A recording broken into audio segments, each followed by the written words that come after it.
नमस्कार दोस्तों, स्वागत है आपका परिवार लर्निंग विद देव पर।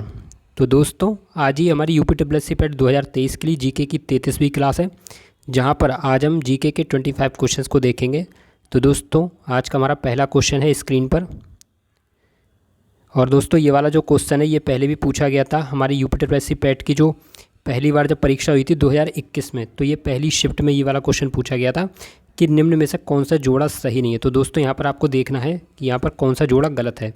तो देखिए, पहला है ऑप्शन ए, 261 ईसा पूर्व में कलिंग युद्ध हुआ था। तो ये तो मैंने आपको पढ़ाया था कि जो कलिंग का युद्ध हुआ था ये 261 ईसा पूर्व में हुआ था। ठीक है, कब हुआ था? 261 ईसा पूर्व में। ऐसी जो शक संवत की शुरुआत हुई थी तो ये भी मैं आपको बता चुका हूँ कि ये भी 78 ईस्वी में हुई थी, तो ये भी सही है। अगला है हमारा मुस्लिम युग की शुरुआत। तो दोस्तों, मुस्लिम युग की शुरुआत कब हुई थी? तो वो तो 622 ईस्वी में हुई थी, तो ये भी ठीक है। नेक्स्ट है औरंगजेब की मृत्यु। औरंगजेब की मृत्यु इसमें दी है 1709 ईस्वी, तो ये गलत है क्योंकि जो औरंगजेब की मृत्यु हुई वो हुई थी 1707 ईस्वी में। कब हुई थी? 1707 ईस्वी में। तो इस तरह से हमारा ऑप्शन होगा करेक्ट, ऑप्शन डी। ठीक है, चलिए भैया, नेक्स्ट क्वेश्चन है, निम्नलिखित में से किसके द्वारा भूमि मापन की व्यवस्था प्रारंभ की गई? तो दोस्तों, अगर बात की जाए भूमि मापन की व्यवस्था की तो ये प्रारंभ की गई थी शेरशाह सूरी के द्वारा। ठीक है, अगर आपसे पूछा है कि बताइए वह कौन शासक था जिसने सबसे पहले भूमि को मापने की व्यवस्था प्रारंभ की थी, तो वो था शेरशाह सूरी। और शेरशाह सूरी ने ही ग्रैंड ट्रंक रोड का निर्माण करवाया था।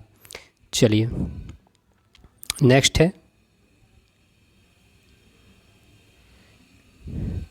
औरंगजेब की मृत्यु के समय मराठा नेतृत्व किसके हाथों में था? तो दोस्तों, जिस समय औरंगजेब की मृत्यु हुई थी, औरंगजेब की मृत्यु मैंने आपको बताई कब हुई थी, तो यह हुई 1707 ईस्वी में। तो इस पर जो मराठा इस समय जो नेतृत्व था तो वो था ताराबाई के हाथों में। किसके हाथों में था? ताराबाई के हाथों में। देखिए, जो ताराबाई के पुत्र थे कौन? शिवाजी सेकंड। ठीक है, ताराबाई के पुत्र कौन थे? शिवाजी सेकंड। तो वो इस समय उम्र बहुत छोटे थे, इस वजह से गद्दी पर तो शिवाजी सेकंड बैठे थे, लेकिन उनकी संरक्षिका थी ताराबाई, यानी कि शासन कौन चला रही थी? तो वो चला रही थी ताराबाई। जैसे कि अकबर जब था तो अकबर भी बहुत कम एज के, मतलब वो 16 वर्ष की आयु में गद्दी पर बैठ गया था, लेकिन इतनी कम आयु होने के कारण उसका जो संरक्षक था तो वो था बैरम खां। ठीक है, तो ऐसे ही जो औरंगजेब की जो मृत्यु के समय मराठा नेतृत्व किसके हाथों में था तो वो था ताराबाई के हाथों में। चलिए, नेक्स्ट है हमारा, निम्नलिखित में से किसे महक परी के नाम से जाना जाता है? तो दोस्तों, जो महक परी के नाम से जानी जाती हैं तो वो जानी जाती हैं बेगम हजरत महल। कौन जानी जाती हैं? तो ये जानी जाती हैं बेगम हजरत महल। और 1857 की क्रांति में इन्होंने लखनऊ से भाग लिया था। ठीक है, चलिए, नेक्स्ट क्वेश्चन हमारा, महात्मा गांधी ने सत्याग्रह सभा की स्थापना कब की थी? तो भाई देखिए, अगर बात की जाए भाई सत्याग्रह सभा की, तो इसकी जो स्थापना हुई थी तो ये हुई थी 1919 में। कब हुई थी? 1919 में। क्यों हुई थी? तो ये रोलेट एक्ट का विरोध करने के लिए इन्होंने सत्याग्रह सभा की स्थापना की थी। ठीक है, किसका विरोध करने के लिए? रोलेट एक्ट का विरोध करने के लिए इन्होंने सत्याग्रह सभा की स्थापना 1919 में की थी। चलिए, नेक्स्ट क्वेश्चन है हमारा, निम्नलिखित में से किसने भारत शासन अधिनियम 1935 को दासता का नया अधिकार पत्र कहा है? दोस्तों, ये वाला बहुत ही इंपॉर्टेंट क्वेश्चन है, इस पर स्टार बना लेना। पूछा जा सकता है कि बताइए वह कौन व्यक्ति था जिसने भारत शासन अधिनियम 1935 को दासता का एक नया अधिकार पत्र कहा? तो दासता का एक नया अधिकार पत्र कहा किसने? तो ये कहा था जवाहरलाल नेहरू जी ने।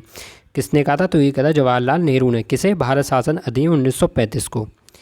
चलिए, नेक्स्ट क्वेश्चन हमारा, तनामी रेगिस्तान किस देश में स्थित है? तो दोस्तों, अगर बात की जाए भाई तनामी रेगिस्तान की तो यह है स्थित ऑस्ट्रेलिया में। ठीक है, कहाँ पर स्थित है? तो ये है ऑस्ट्रेलिया में। चलिए, नेक्स्ट क्वेश्चन हमारा, वह कौन सा देश है जो भारत के साथ सबसे लंबी सीमा साझा करता है? तो दोस्तों, भारत के साथ जो सबसे लंबी जो सीमा साझा करता है तो वो है बांग्लादेश। कौन सा देश है? तो वो है बांग्लादेश।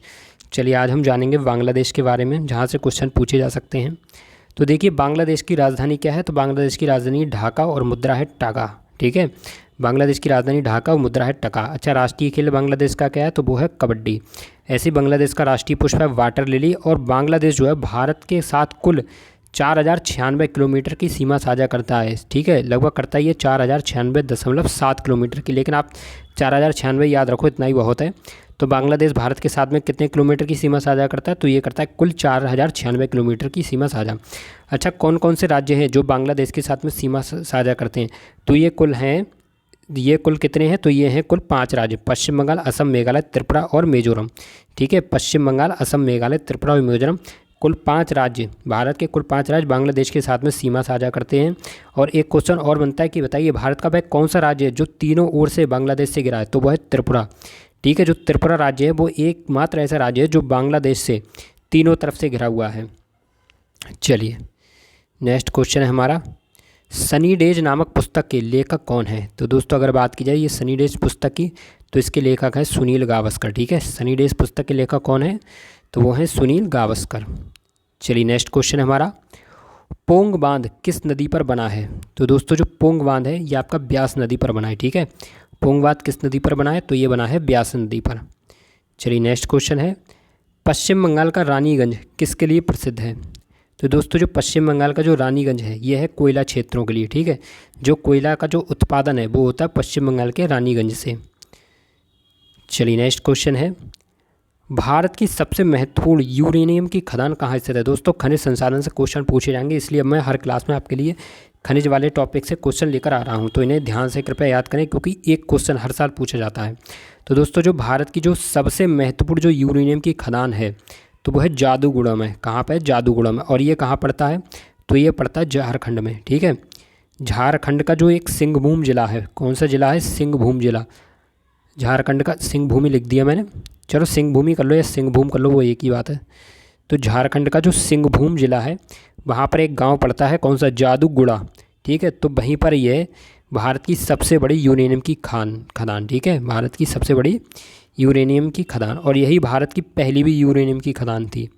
चलिए अगला क्वेश्चन हमारा, भारत में स्थापित पहला परमाणु संयंत्र कौन सा है। तो दोस्तों जो भारत में स्थापित पहला परमाणु संयंत्र है वो है तारापुर। ठीक है, कौन सा है, तारापुर।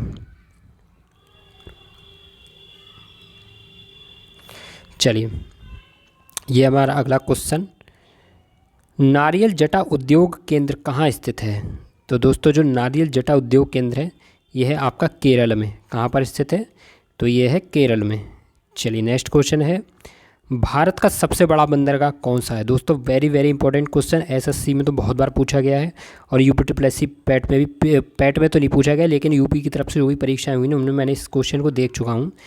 तो भारत का जो सबसे बड़ा बंदरगाह है वो है मुंबई। ठीक है, कौन सा बंदरगाह सबसे बड़ा भारत का, तो वो है मुंबई।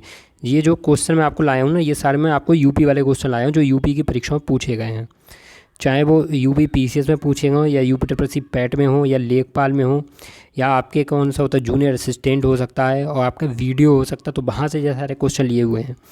बताइए नवाबों का शहर किसे कहा जाता है। तो दोस्तों जो नवाबों का शहर कहा जाता है वो कहा जाता है लखनऊ को।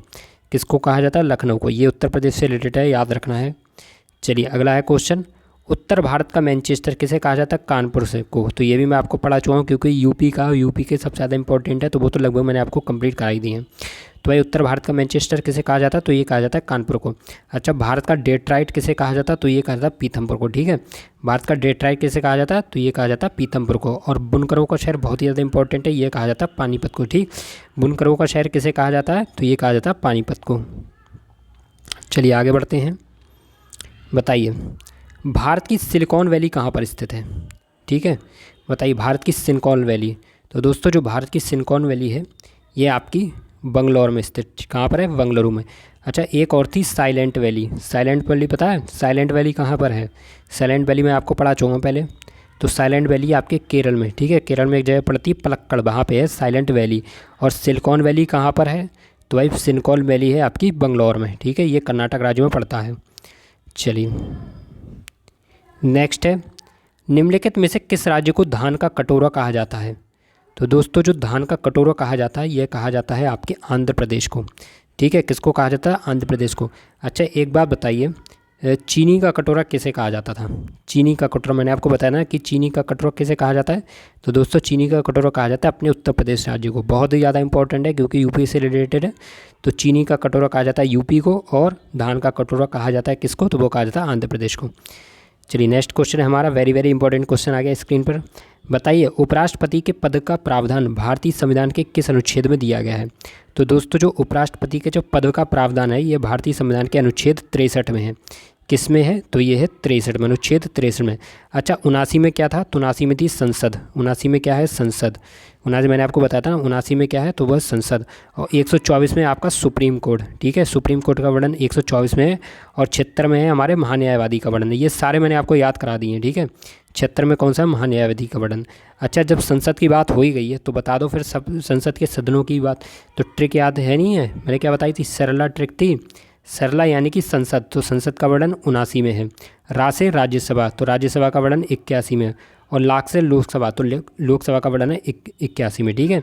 यानी कि 79, 80, 81, ठीक। सरला यानी कि संसद, लोकसभा और राज्यसभा। तो इन सब को मैं आपको बहुत अच्छे से बता चुका हूँ, बस मैं आपका बार बार रिवीजन करा रहा हूँ। चलिए यहाँ पर लिख गया है, फिर से एक बार पढ़ लो। तो अनुच्छेद 79 का वर्णन में किसका वर्णन? तो ये संसद का वर्णन।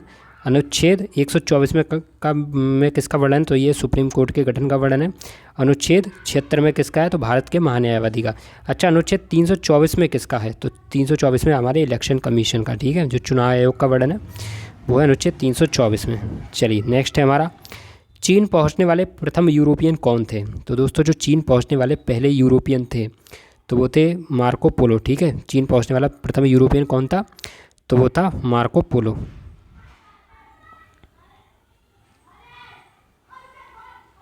चलिए बताइए, अंतरिक्ष में तैरने वाला प्रथम व्यक्ति कौन था? तो दोस्तों जो अंतरिक्ष में तैरने वाला प्रथम व्यक्ति है वो है एलेक्सी लेनोव, ठीक है। ये कहाँ से हैं? तो ये हैं रूस से हैं ये एलेक्सी लेनोव। ये अंतरिक्ष में तैरने वाले प्रथम व्यक्ति हैं। ऐसे ही ब्रिटेन का प्रथम प्रधानमंत्री कौन है? तो वह है रॉबर्ट वालपोल। और सर्वाधिक उम्र में एवरेस्ट पर चढ़ने वाले प्रथम व्यक्ति कौन है? तो वह है रिचर्ड वास, ठीक है। अगर आपसे पूछा जाए कि बताइए सर्वाधिक उम्र में एवरेस्ट पर चढ़ने वाला प्रथम व्यक्ति कौन है? तो वो है रिचर्ड वास। चलिए नेक्स्ट क्वेश्चन है हमारा, बताइए भैया, एकांकागुआ नामक ज्वालामुखी किस देश में स्थित है? तो दोस्तों जो एकांकागुआ नामक ज्वालामुखी है ये आपके दक्षिण अमेरिका में, ठीक है। ये कहाँ पर स्थित है एकांकागुआ? तो ये आपके दक्षिण अमेरिकी महाद्वीप में पड़ता है। चलिए नेक्स्ट है हमारा, बताओ क्राकाटोआ ज्वालामुखी कहाँ पर है? तो देखो जो क्राकाटोआ ज्वालामुखी ये है इंडोनेशिया में। ये याद रखने हैं आपको, मैं सारे इंपॉर्टेंट आपको करा रहा हूँ, बहुत ही ज़्यादा इंपॉर्टेंट पूछे जा सकते हैं। क्राकाटोआ ज्वालामुखी कहाँ पर है? तो ये है इंडोनेशिया में। अच्छा माउंट रेंजल ज्वालामुखी कहाँ पर है? तो ये है कनाडा में। और माउंट एटना ज्वालामुखी कहाँ पर है? तो ये है इटली में, ठीक है। एक बार फिर से रिवाइज कर लो भैया, क्राकाटोआ ज्वालामुखी कहाँ पर है? इंडोनेशिया में। माउंट रेंजल ज्वालामुखी कहाँ पर है? कनाडा में। और माउंट एटना ज्वालामुखी कहाँ पर है? तो ये है इटली में। चलिए नेक्स्ट क्वेश्चन है हमारा, माई ट्रुथ नामक पुस्तक किसके द्वारा लिखी गई है? तो दोस्तों जो माई ट्रुथ पुस्तक है तो वो लिखी गई है किसके द्वारा? तो ये लिखी गई है इंदिरा गांधी के द्वारा। किसके द्वारा लिखी गई? इंदिरा गांधी के द्वारा। और यूपीट्रिपल पैड में एक क्वेश्चन पूछा गया था कि बताइए माई एक्सपेरिमेंट विद ट्रुथ किसके द्वारा लिखी गई है? तो वो लिखी गई है महात्मा गांधी के द्वारा। किसके द्वारा लिखी गई है? तो वो लिखी गई है महात्मा गांधी के द्वारा। कौन सी? माई एक्सपेरिमेंट विद ट्रुथ, जिसका हिंदी में नाम है सत्य के साथ मेरे प्रयोग, ठीक है। हिंदी में एक बार चलो मैं नोट करा देता हूँ, हो सकता है कहीं हिंदी में पूछ ली गई हो तो बहुत कम बच्चे जवाब दे पाएंगे। तो याद रखना हिंदी में कहते हैं माई एक्सपेरिमेंट विद ट्रुथ को सत्य के साथ मेरे प्रयोग, क्योंकि ये वाला क्वेश्चन पहले पूछा गया है। तो बताइए माई सत्य के साथ मेरे प्रयोग किसकी पुस्तक है? तो ये महात्मा गांधी की, ठीक है। वैसे ही कहते हैं माई एक्सपेरिमेंट विद ट्रुथ। फिलहाल माई ट्रुथ पुस्तक किसके द्वारा लिखी गई? तो वो लिखी गई इंदिरा गांधी के द्वारा। किसके द्वारा लिखी गई है? इंदिरा गांधी के द्वारा। नेक्स्ट क्वेश्चन है, दादा साहेब फाल्के पुरस्कार किस क्षेत्र में दिया जाता है? तो दोस्तों जो दादा साहेब फाल्के पुरस्कार है ये दिया जाता है फिल्म में, ठीक है। जो फिल्म का जो क्षेत्र है ये फिल्म पुरस्कार है, दादा साहेब फाल्के पुरस्कार। नेक्स्ट क्वेश्चन है हमारा, बिरजू महाराज का संबंध किस शास्त्रीय नृत्य से है? तो दोस्तों जो बिरजू महाराज हैं इनका संबंध है कथक से, ठीक है। किससे संबंधित हैं ये? तो ये है कथक से संबंधित। चलिए ये हमारा अगला क्वेश्चन, बताइए भाई राष्ट्रीय भाला फेंक दिवस कब मनाया जाता है? बहुत ही ज़्यादा इंपॉर्टेंट है, वेरी वेरी इंपॉर्टेंट, ठीक है। राष्ट्रीय भाला फेंक दिवस कब मनाया जाता है? तो ये मनाया जाता है 7 अगस्त को। कब मनाया जाता है? ये मनाया जाता है 7 अगस्त को। चलिए अब भैया रिवीजन करेंगे मई के महत्वपूर्ण इंपॉर्टेंट दिवस के बारे में। चलिए देखते हैं, पहला दिवस है हमारा, पहले इसको एक बार सेट कर लेते हैं। चलिए बताओ अंतर्राष्ट्रीय श्रमिक दिवस कब मनाया जाता है? तो दोस्तों जो अंतर्राष्ट्रीय श्रमिक दिवस है ये मनाया था आपका 1 मई को। ऐसे विश्व हास्य दिवस, तो ये भी 1 मई को मनाया जाता है। अच्छा, विश्व प्रेस स्वतंत्रता दिवस कब मनाया जाता है? तो ये मनाया जाता है 3 मई को। विश्व अस्थमा दिवस, तो ये भी 3 मई को मनाया जाता है। विश्व रेड क्रॉस दिवस 8 मई को मनाया जाता है। और राष्ट्रीय प्रौद्योगिकी दिवस, तो ये मनाया जाता है 11 मई को। कब मनाया जाता है? तो ये मनाया जाता है 11 मई को। चलिए अगला है, अंतर्राष्ट्रीय नर्स दिवस कब मनाया जाता है? तो अंतर्राष्ट्रीय नर्स दिवस मनाया जाता है आपका 12 मई को। ऐसे विश्व परिवार दिवस, तो विश्व परिवार दिवस मनाया था 15 मई को। अच्छा, वैश्विक परिवार दिवस कब मनाया जाता है? बताना जरा। वैश्विक परिवार दिवस, तो वैश्विक परिवार दिवस मनाया था आपका 1 जनवरी को। ठीक है, जो वैश्विक परिवार दिवस है, वैश्विक आएगा, वैश्विक लिख के, वैश्विक परिवार दिवस 1 जनवरी और विश्व परिवार दिवस 15 मई। ठीक है, विश्व परिवार दिवस 15 मई, याद रखना है। अंतर्राष्ट्रीय संग्रहालय दिवस 18 मई, जो मैंने आपको पढ़ाया वैश्विक परिवार दिवस वाला। तो अंतर्राष्ट्रीय संग्रहालय दिवस 18 मई को मनाया जाता है। विश्व मधुमक्खी दिवस 20 मई को मनाया जाता है। अंतर्राष्ट्रीय जैव विविधता दिवस 22 मई को मनाया जाता है। ठीक है, अंतर्राष्ट्रीय जैव दिवस कब मनाया जाता है? तो मनाया जाता है 22 मई को। देखो दोस्तों, जो भी बच्चे नए हों वो प्लीज़ जाकर शुरुआत से क्लास देखना शुरू कर दें। हमने जनवरी से लेकर सारे जितने भी हो सकते हैं जुलाई तक के, अभी तक के हमने सारे पढ़ा दिए हैं दिवस। ठीक है, अब हम अगस्त वाले पढ़ाने जा रहे हैं 1-2 दिनों में, फिर अगस्त वाले शुरू कर देंगे। तो इसलिए सब बच्चे शुरुआत से क्लास देखना शुरू करें। ज़्यादा लंबी लंबी क्लास होती नहीं है, मुश्किल से मुश्किल 20 मिनट की क्लास होती है। हाँ, एक आध क्लास है जो थोड़ी लंबी हो गई थी, जिनमें हमने ज़्यादा डिटेल में पढ़ाया था, वो 40 मिनट की हो गई थी। लेकिन अब हम फिर से नॉर्मल तरीके से पढ़ा रहे हैं। डिटेल अब भी उतनी है, बच्चे थोड़ा सा स्पीड बढ़ा देते हैं, जिससे बच्चों का जो टाइम है वो कहीं ऐसा ना हो कि यहाँ पर वेस्ट हो जाए, क्योंकि ये जीएस है, ये सब कितना पढ़ोगे, और भी बहुत से सब्जेक्ट हैं जिस पर ज़्यादा ध्यान देने की ज़रूरत है। तो इसलिए मैं इसको थोड़ा शॉर्ट रखता हूँ। और बस मैं तो इतना ही कहना चाहता हूँ कि जो भी बच्चे जहाँ भी पढ़ रहे हों, चाहे अपनी किताब से पढ़ रहे हो या अपने नोट से पढ़ रहे हो या कहीं भी पढ़ रहे हो, वो अच्छे से पढ़ते रहें। बस इस क्लास का फ़ायदा ये है कि ये आपकी एक तरीके से रिवीजन वाली क्लास है। 20 मिनट में क्या चला जाता है आपका, आप खुद सोचो। आपकी एक तैयारी तो हो जाती है, अच्छी तैयारी, आपका रिवाइज़ हो जाता है, ये चीज़ें आपके मन में भर जाती हैं। बस यही, क्योंकि हम जो भी पढ़ा रहे हैं एकदम टॉपिक के हिसाब से पढ़ा रहे हैं। तो इसलिए जो भी बच्चे जहाँ भी पढ़ रहे हैं पढ़ते रहें, लेकिन इस क्लास को ज़रूर ले लिया करें, जिससे उनकी एक तैयारी अच्छी हो सके। और ये सिर्फ यूपीट्रिपल पैट के लिए नहीं है, ये हर आपके एग्ज़ाम के लिए इंपॉर्टेंट है, क्योंकि ये जीएस की स्टैटिक जी की बहुत ही ज़बरदस्त क्लास है। चलिए बताइए, विश्व कछुआ दिवस कब मनाया जाता है? तो भाई जो विश्व कछुआ दिवस मनाया था, ये मनाया था आपका 23 मई को। ऐसे ही राष्ट्रमंडल दिवस, तो ये मनाया जाता है 24 मई को। ठीक है, विश्व कछुआ दिवस 23 मई और राष्ट्रमंडल दिवस 24 मई को मनाया जाता है। अगला है विश्व थायराइड दिवस। तो जो विश्व थायराइड दिवस है, ये मनाया था आपका 26 मई को। और और माउंट एवरेस्ट दिवस कब मनाया था? तो ये मनाया था 29 मई को। और विश्व तंबाकू निषेध दिवस या विश्व तंबाकू रोकथाम दिवस, तो ये मनाया था 31 मई को। तो विश्व थायराइड दिवस 26 मई, माउंट एवरेस्ट दिवस 29 मई और विश्व तंबाकू निषेध दिवस 31 मई को मनाया जाता है। अगला है, अब है हमारे जून के महत्वपूर्ण दिवस। ये सारे हम पढ़ चुके हैं, बस रिवाइज करना बाकी है। बताइए, विश्व दुग्ध दिवस कब मनाया था? तो ये मनाया था 1 जून को। और विश्व साइकिल दिवस 3 जून, विश्व पर्यावरण दिवस 5 जून, विश्व खाद्य सुरक्षा दिवस 7 जून और विश्व महासागर दिवस 8 जून और विश्व मस्तिष्क ट्यूमर दिवस, तो ये मनाया था 8 जून को। एक बार फिर से रिवाइज करते हैं। विश्व दुग्ध दिवस 1 जून, विश्व साइकिल दिवस 3 जून, विश्व पर्यावरण दिवस 5 जून, विश्व खाद्य सुरक्षा दिवस 7 जून, विश्व महासागर दिवस 8 जून और विश्व मस्तिष्क ट्यूमर दिवस मनाया जाता है 8 जून को। नेक्स्ट है, बाल श्रम निषेध दिवस कब मनाया जाता है? तो दोस्तों, जो बाल श्रम निषेध दिवस है वो मनाया जाता है 12 जून को। ऐसे विश्व रक्तदाता दिवस 14 जून को, विश्व पवन दिवस 15 जून को, विश्व बुजुर्ग दुर्व्यवहार जागरूकता दिवस 15 जून को, विश्व मगरमच्छ दिवस 17 जून, अंतर्राष्ट्रीय पिकनिक दिवस 18 जून और विश्व शरणार्थी दिवस मनाया जाता है 20 जून को। कब मनाया जाता है? तो ये मनाया जाता है 20 जून को। एक बार फिर से रिवाइज कर लो, जून वाले हैं।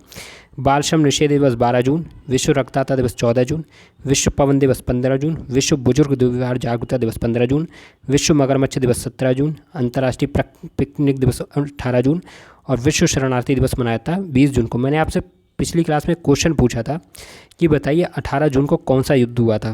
आप में से अभी तक किसी बच्चे ने आंसर नहीं दिया। चलो मैं बता देता हूँ कि 18 जून को होता हल्दी घाटी का युद्ध। ये मैंने आपको पढ़ाया था 18 जून 1576 ईस्वी को। ये मैंने ऐसी मौखिक रूप से आपसे पूछ लिया था, पर मुझे उम्मीद थी शायद कुछ बच्चे आंसर देंगे, लेकिन किसी ने दिया। चलो कोई बात नहीं, लेकिन आगे से याद रखें कि 18 जून 1576 को मनाया गया था हल्दी घाटी का युद्ध। मैंने सारे युद्ध आपको याद कराए हैं, बस ये है आप रिवाइज़ करते रहें, तभी आपको सफलता मिल सकती है। चलिए बताइए, विश्व संगीत दिवस कब मनाया जाता है? तो दोस्तों, जो विश्व संगीत दिवस है ये मनाया था 21 जून को। अंतर्राष्ट्रीय योग दिवस 21 जून को मनाया था और विश्व मानवतावादी दिवस भी मनाया था 21 जून को। ओलंपिक दिवस 23 जून को मनाया था और अंतर्राष्ट्रीय मादक द्रव्य निषेध दिवस भी मनाया था 26 जून को। राष्ट्रीय बीमा जागरूकता दिवस 28 जून और राष्ट्रीय सांख्यिकी दिवस 29 जून और अंतर्राष्ट्रीय उष्णकटिबंधीय दिवस मनाया था आपका 29 जून को। अच्छा, अंतर्राष्ट्रीय क्षुद्रग्रह दिवस कब मनाया था? तो ये मनाया था 30 जून को। एक बार फिर से रिवाइज कर लो इनका। विश्व संगीत दिवस 21 जून, अंतर्राष्ट्रीय योग दिवस 21 जून, विश्व मानवतावादी दिवस 21 जून, ओलंपिक दिवस 23 जून, अंतर्राष्ट्रीय मादक द्रव्य निषेध दिवस 26 जून, राष्ट्रीय बीमा जागरूकता दिवस 28 जून, राष्ट्रीय सांख्यिकी दिवस 29 जून, अंतर्राष्ट्रीय उष्णकटिबंधीय दिवस 29 जून और अंतर्राष्ट्रीय क्षुद्रग्रह दिवस मनाया जाता है आपका 30 जून को। चलिए नेक्स्ट है, अभी ये हमारे जुलाई के दिवस रिवाइज करते हैं। बताइए जीएसटी दिवस कब मनाया था? तो जो आपका जीएसटी दिवस है ये मनाया था 1 जुलाई को। ऐसे ही राष्ट्रीय चिकित्सक दिवस भी 1 जुलाई को मनाया था और राष्ट्रीय और चार्टर्ड अकाउंटेंट दिवस यही मनाया था आपका 1 जुलाई को। अगला है विश्व खेल पत्रकार दिवस 2 जुलाई, विश्व यूएफओ दिवस 2 जुलाई, विश्व जूनोज दिवस 6 जुलाई और विश्व चॉकलेट दिवस मनाया जाता है आपका 7 जुलाई को। एक बार फिर से रिवाइज करो, जुलाई वाला बहुत ही ज़्यादा इंपॉर्टेंट है, अभी तक हमने पढ़े नहीं है। जीएसटी दिवस 1 जुलाई, राष्ट्रीय चिकित्सक दिवस 1 जुलाई, चार्टर्ड अकाउंटेंट दिवस 1 जुलाई, विश्व खेल पत्रकार दिवस 2 जुलाई, विश्व यूएफओ दिवस 2 जुलाई, विश्व जूनोज दिवस 6 जुलाई और विश्व चॉकलेट दिवस मनाया 7 जुलाई को। देखो जुलाई वाले पे अभी विशेष तौर पे ध्यान रखना, क्योंकि अभी हमने इन्हें बहुत ही कम बार पढ़ा है, बस 2-3 बार ही बस रिवीजन हुआ है, तो इसलिए कम से 10-15 बार इसका रिवाइज हो जाए, तभी ये चीज़ें हमें अच्छे से याद रह सकती है लंबे समय तक। चलिए बताइए राष्ट्रीय विद्यार्थी दिवस कब मनाया था? तो ये मनाया था आपका 9 जुलाई को। ऐसे ही विश्व जनसंख्या दिवस बहुत ही ज़्यादा इंपॉर्टेंट, वेरी वेरी इंपॉर्टेंट, इस पर टिक लगा लो भाई। विश्व जनसंख्या दिवस मनाया था 11 जुलाई को, मलाला दिवस 12 जुलाई और विश्व युवा कौशल दिवस 15 जुलाई। एक बार फिर से रिवाइज करो, राष्ट्रीय विद्यार्थी दिवस 9 जुलाई, विश्व जनसंख्या दिवस 11 जुलाई, मलाला दिवस 12 जुलाई और विश्व युवा कौशल दिवस 15 जुलाई। चलिए नेक्स्ट है अंतर्राष्ट्रीय न्याय के लिए विश्व दिवस, तो ये मनाया था आपका 17 जुलाई को। अंतर्राष्ट्रीय नेल्सन मंडेला दिवस 18 जुलाई, अंतर्राष्ट्रीय शतरंज दिवस 20 जुलाई, अंतर्राष्ट्रीय चंद्रमा दिवस भी 20 जुलाई को मनाया जाता है। विश्व मस्तिष्क दिवस 22 जुलाई और कारगिल विजय दिवस मनाया था 26 जुलाई को। एक बार फिर से रिवाइज करते हैं, अंतर्राष्ट्रीय न्याय के लिए विश्व दिवस 17 जुलाई, अंतर्राष्ट्रीय नेल्सन मंडेला दिवस 18 जुलाई, अंतर्राष्ट्रीय शतरंज दिवस 20 जुलाई, अंतर्राष्ट्रीय चंद्रमा दिवस 20 जुलाई, विश्व मस्तिष्क दिवस 22 जुलाई और कारगिल विजय दिवस 26 जुलाई। कारगिल विजय दिवस 26 जुलाई। चलिए अगला है विश्व हेपेटाइटिस दिवस 28 जुलाई, अंतर्राष्ट्रीय बाघ दिवस 29 जुलाई और विश्व मित्रता दिवस 30 जुलाई। ठीक है, विश्व मित्रता दिवस 30 जुलाई। एक बार फिर से रिवाइज करो भैया, विश्व हेपेटाइटिस दिवस 28 जुलाई, अंतर्राष्ट्रीय बाघ दिवस 29 जुलाई, विश्व मित्रता दिवस 30 जुलाई। चलिए तो दोस्तों ये आज का हमारा होमवर्क का क्वेश्चन आ गया है। अब इस क्वेश्चन का आंसर बच्चे ज़रूर देंगे जिन्होंने इस क्वेश्चन को अच्छे से पढ़ा है, और बाकी जिन्हें भी ये आता हो तो ज़रूर बताएं, मैं उनका नाम कमेंट बॉक्स में ज़रूर बताऊंगा अगली क्लास में। बताइए सीयूकी नामक यात्रा विवरण का संबंध किससे है? तो दोस्तों ये जो सीयूकी नामक जो यात्रा विवरण की जो पुस्तक है ये किसके द्वारा लिखी गई? क्या हुइंत्सांग ने लिखी है, मेगस्थनी ने लिखी है, फाइना ने लिखी है या इब्न तूता ने लिखी है? तो जिसने भी लिखी है उसका नाम आप हमें कमेंट बॉक्स में बताएं, जिससे हम आपका नाम बताएं कि किन किन बच्चों ने इसका आंसर दिया है। और दोस्तों टेलीग्राम चैनल पर ज़रूर ज्वाइन कर लीजिए, वहाँ से आपकी अच्छी सी प्रैक्टिस हो सकेगी। अब हम बहुत जल्दी से और कल से ही मतलब इस सोमवार से ही क्वेश्चन कराने जा रहे हैं टेलीग्राम चैनल पर, जहाँ पर हम एक आपको PDF एक तो प्रोवाइड करा दिया करेंगे, ठीक है। इसके साथ ही में जो भी क्विज होती हैं वो हम आपको ज़रूर दे दिया करेंगे। तो ठीक है फ्रेंड्स, आज के लिए बस इतना ही। अगर आपको हमारी क्लास पसंद आई हो तो प्लीज़ क्लास को लाइक करें, चैनल को सब्सक्राइब करें, बेल आइकन को प्रेस करें, जिससे हमारी क्लास आप तक सबसे पहले पहुंचती रहे। तो ठीक है फ्रेंड्स, इसी के साथ विदा लेते हैं और मिलते हैं अगले नेक्स्ट क्लास में। तब तक के लिए नमस्कार, जय हिंद, वंदे मातरम।